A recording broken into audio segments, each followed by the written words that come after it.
Nintendo has a long history of releasing special edition consoles with interesting stories. But perhaps none are more interesting than the Pokepark Nintendo DS.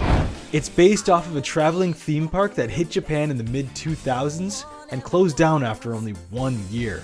Luckily, I was able to get my hands on one in Tokyo very recently.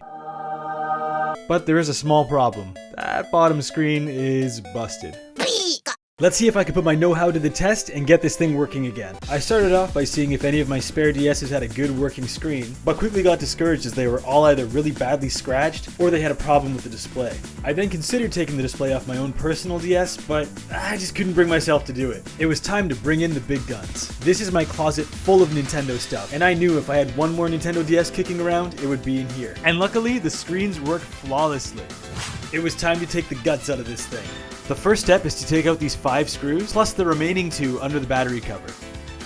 Next, you want to pry the back off so that you have access to the motherboard. Once you're there, you'll see these 4 screws that need to be removed, plus the microphone cable. Once you're done with those, there's 4 ribbon cables that have to be taken out as well. You have to be extra careful with the one on the right side because there's 2 smaller ones hiding underneath of it. Take your time and make sure you pull down the black lock tabs first. Once you've got everything out, you're good to pull out the motherboard and finally the screen.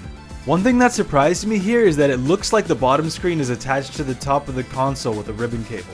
But it's actually not. If you look a little closer, you'll see that there's just an extra ribbon cable being held under the cloth adhesive.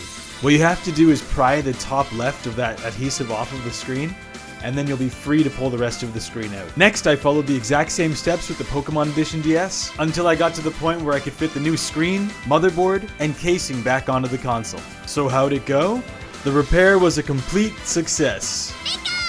This is such a cool piece of history, and I'm so happy to be able to say that I own one now. I would have loved to have visited that park back in the day, but I guess for now it'll just have to be a piece of history. Alright, thank you guys so much for watching, and I'll catch you in the next video.